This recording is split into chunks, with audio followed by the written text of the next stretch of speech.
paano nga kaya kung iharap ko kayong tatlo sa mas maangas at mas malu? Oh, ha? Hi! Wow! Taray! Oo, ang ganda ng boses mo. Pwede ka singer. Ayan, nakakaloka, oh.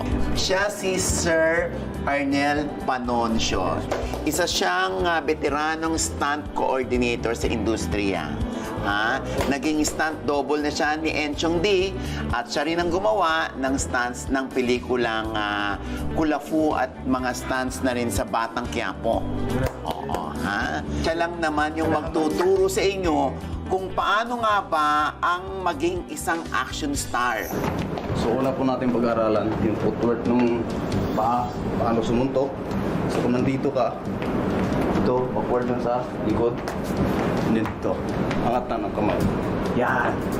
Always fighting for. Kaya kung bakit mayroon siya na perfect the joke. Yeah. Para tumipa, pin! May ganun. Right. Tayo. Ayun, I've never really been into contact sports, but I've always wanted to get into it. Hook! Hook! Hook! Hook! Level punch po. Ping! Okay. Okay, yan. Down! Go! Oh! Oy! Tinabahan mo! Oy, hindi! Kamay lang yun! Ikaw naman, Jumpyong! Pakita mo kung sino ka! Jumpyong! May rason kung bakit kayo nag-training. Hindi lang para madagdagan ang angas nyo, no? Ito ay dahil isang action sequence na magkakasama kayong tatlo ang kailangan nyong ma-shoot. Yes, mismo, ngayong araw. Pero teka, bago tayo ma-excite masyado, ha? Magtsikahan muna tayo sa ating huling rating room na may kasamang twist.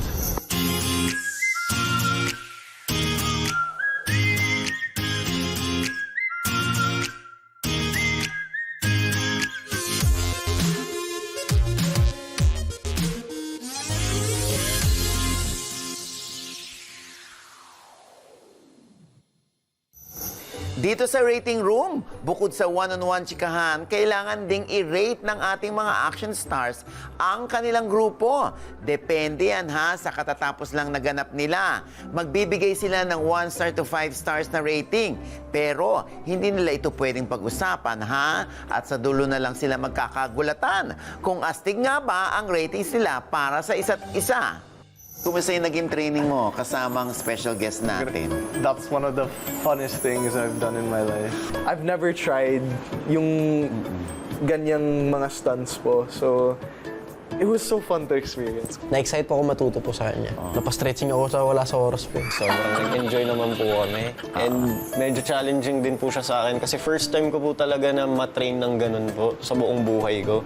Kaya parang medyo, aminin ko po, nahirapan po talaga ako. Medyo si Ralph po, kasi parang bago po kasi sa kanya yun. Kami po ni Kobe nagawa na po namin kasi yung, so parang familiar na po kami sa mga tinuturo po kasi nakakatuwa rin po kasi willing po siya matuto. Oo, yun naman ang importante. Oo, yung seryoso naman po siya. Oo. Parang si Luke, hindi siya nahihirap and he was doing good, but Ralph was slowly like trying to learn it. But that's okay because nakita ko he was talagang nag-try Willing siya. naman He was really trying to do it and he would keep doing it over and over again until he got it perfect. So, oo, proud ako kay Ralph. So, alin dun sa training nyo yung pinaka nasubukan ka? Yung rolling po, tapos rolling. tapos nagsundukan kami. Body roll po. Medyo mahirap po siya kasi pagka nagkamali po kayo, pwede kayong ma-injured, matamaan, ma-injured po. So, kailangan po alalay lang. So, I just reacted to the thing he was doing. Opo. Siguro po yung first na tinuro po sa amin ni Sir Arnel, yung kung paano po yung mga form po talaga ng mga suntok and sa yung footworks po, medyo na-challenge po kasi parang meron po kasi sa akin, ine-explain po sa akin, yung utak ko po minsan, lumilipad po, parang nasa-zone out po ako na parang, parang ganun po. So, ayun po yung nangyari. Pero, ginawa ko naman po yung best ko, nagawa ko naman po siya kahit pa paano. Yan. Pagkatapos na ikaw mismo na gumawa ng mga fight scenes, oo, nag-iba ba yung impression mo sa mga action stars natin ngayon? Opo, sobrang humanga po ako kasi kung sa totoo nun po, hindi po talaga madali. Hindi po siya madali kasi buong katawan din po talaga yung ginagamit. Bawat suntok, bawat ilag, bawat jerk, tapos yung mga body roll. So, naano po ako, na-amaze po ako. Parang kanina po, sabi ko sa sarili ko, parang gusto ko talagang yung action talaga po. Kasi parang naano po ako, interesting po kasi talaga. I give all my respect to all the action stars out there. Kasi all these action stars, they really want to give their best and they'll train until they get it right po. Kaya parang mas sobrang sumaludo po talaga ako kasi lalo na sa mga stuntman din po talaga. Oo, di ba? Grabe po yung efforts and yung passion po nila habang ginagawa yun. Kaya saludo po ako sa inyo. From 1 star to 5 stars, sa tingin mo, gaano ka-ready sa magiging action scene ang mga kasama mo? Pagkatapos ng training na yan, ha? Feeling mo ba prepared na sila to do action movie? Oo.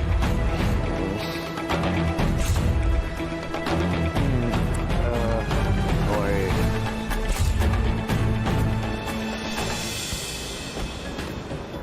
wala ba mas maliit pa rito? 4 stars. Bakit 4 stars? 4 stars po kasi siyempre, kailangan pa rin po talaga na improvement po. Para mahanda po yung sarili at saka yung katawan po para hindi po sa injury. Opo. I think Bakit prepared. parang pinag-isipan mo? Kanina Oo. train na, tapos I- bigla ka na, ano. I was thinking Ready po. sila? Five? Opo. You can change your, ano. Let me think about it. Wait. Yes, I think they're ready. I think we're ready. 5. Opo. Okay. And I could see that they really did their best out there kanina. And I mean, it's not gonna be easy, but we've worked together before and we're gonna help each other. Ito po. Ayan. 5 stars. 5 stars. Let's wow. go. Oh, ba't 5 stars? Kasi nakita ko po kanina, ano po talaga sila sobrang focus. And nakikita ko po talaga na gustong-gusto po nila yung ginagawa po nila. Very good. Sila nakita mo, ikaw nakita mo ba sarili mo? Parang, natatawa. Nakita ko naman po, pero marami pa po siguro Dapat talagang aralin. dapat aralin. Oh, ayan. Oh, mga katropay ha, nagbigay na nga ng huling ratings ang ating mga action stars. Kaya kayo naman ulit. I-rate nyo sina Ralph, Kobe, at Luke. From 1 star to 5 stars. Sa tingin ninyo, gaano kabagay ang action scenes sa kanila? Siyempre, para makasali, iscan lamang po ang ating QR code dyan sa screen ninyo at pumunta sa pi.com.ph para mag-register at makijoin sa aming kwentuhan dito. Okay, Ralph, meron akong kukunin dito. Ako na lang ang kumuha. Ayan. Wow. Okay.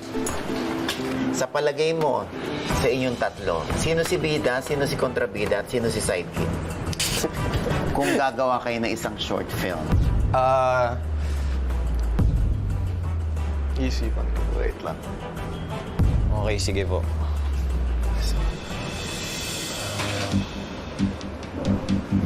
I'll put myself as Bida. I'll put myself as Bida. Kasi po, nakikita ko po talaga kay Kobe, hindi lang din naman po sa physical appearance niya na pambida, pero nakita ko po yung kung gaano po siya kaporsigido po talaga sa ginagawa niya. Opo, so kaya gusto ko po siya maging bida. Feeling ko si Luke, he has more of a, Kontrabida. kontrabida. May itsura siya ng, kontrabida po. Nakakainis. And kaya niya naman yung mga ganyan roles po. Oo. Mukha bang gun si Si Luke? Kasi po, para sa akin kasi hindi ko naman ginajudge si Luke, pero may look kasi siya na parang bagay talaga kasi. Na parang may angas talaga kasi. May angas po talaga kasi. Kung paano po ako magsalita. Tsaka po, yun, sa appearance ko rin po. And dahil po, siyempre dahil gusto ko po talaga maging kontrabida. At sidekick. Si Ralph. But that is not a bad thing because, Ralph, he brings that sidekick energy. Kaya magaling po siyang wingman sa bida. Magaling po siyang sumakay sa mga trip po ng bida. Ayun po. Napaka-humble mo naman. Ba't ikaw, kinoconsider mo lang yung sarili mo as sidekick? Ako naman, kasi parang ako, nakikita ko po kasi yung sarili ko na parang best friend type po na taga-cheer or parang joker na kaibigan, ganun. Hindi naman po porket sidekick ka, wala ka na pong... Oy, in fairness, nagiging effective ang bida kapag mahusay ang sidekick o yung kontrabida. Oy! Excited na rin ba kayo sa mga bubuong action scene ni na Ralph, Kobe at Luke? Nako, huwag na kayong maghintay kasi nga ito na ang susunod nating papanoorin. Pero ano kaya ang magiging reaksyon nila pag nalaman na nila ang role na napunta sa kanila? Alamin na natin yan sa pagsisimula ng ating pang-apat na ganap. Ang Lights, Cameras, Action Stars!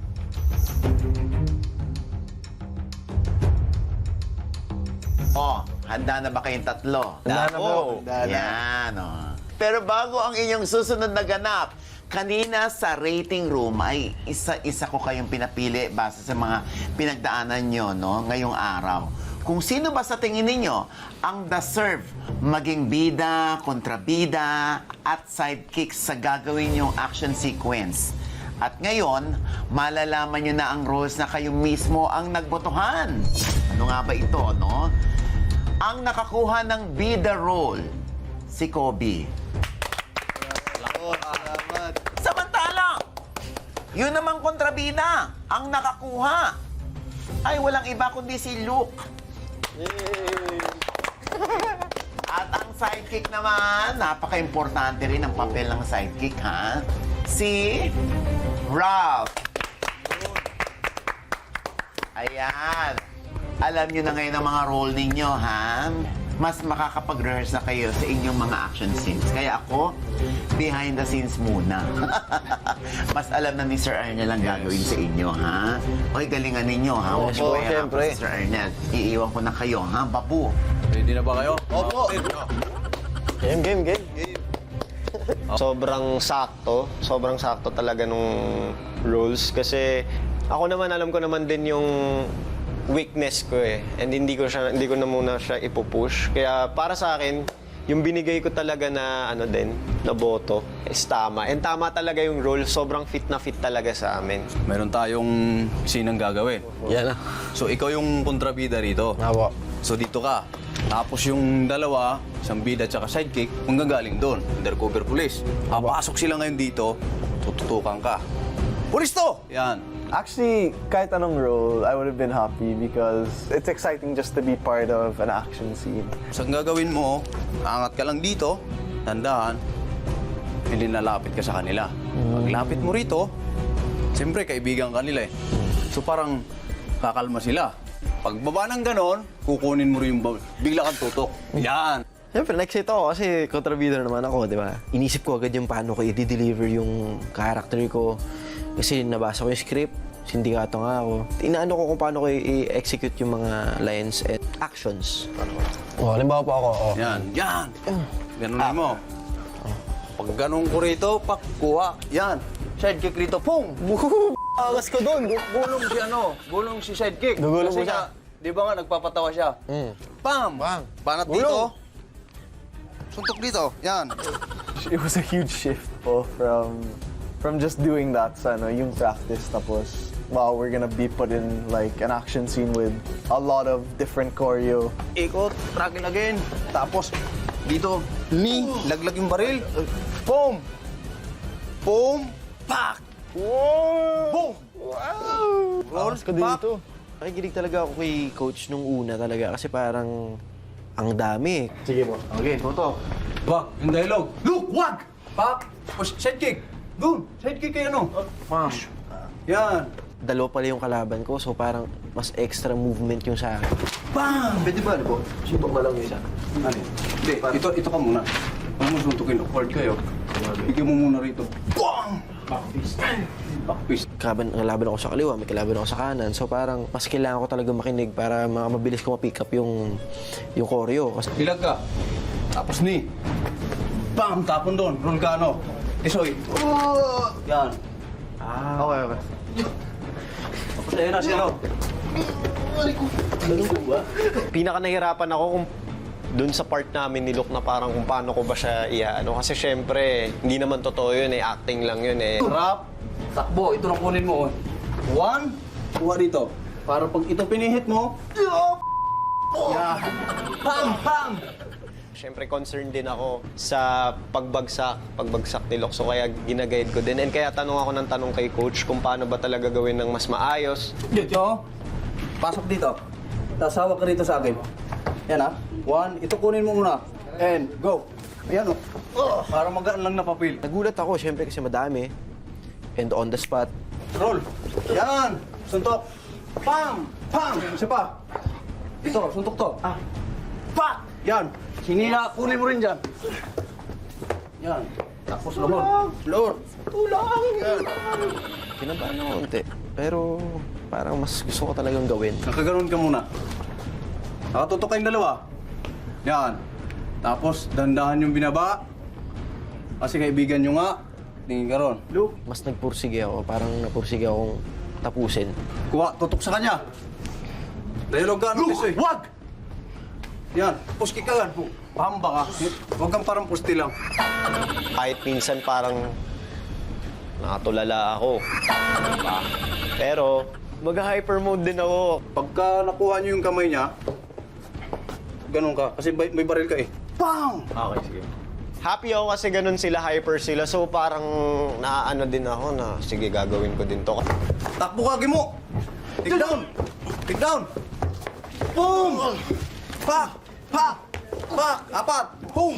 Sa sobrang hyper mode, hindi alam ng mga tao na ayun na yung seryoso ko. Seryoso ko na yun! Yan! Tapon! Boom! Siguro mga 2 beats po. Pak! Pak! Pagbalik ng pangatlo, yun na yung takbuhin mo. Dali mo siya. Hindi, huwag mo ibigay. Huwag mo ibigay. Huwag mo ibibigay muna. Siyempre, hindi ko ba? Sorry. Yeah! Bigyan mo ng ano. Ginagawa mo, binibigay mo. Okay, tirahin na natin. Oh, wala pa tayo kalahati eh.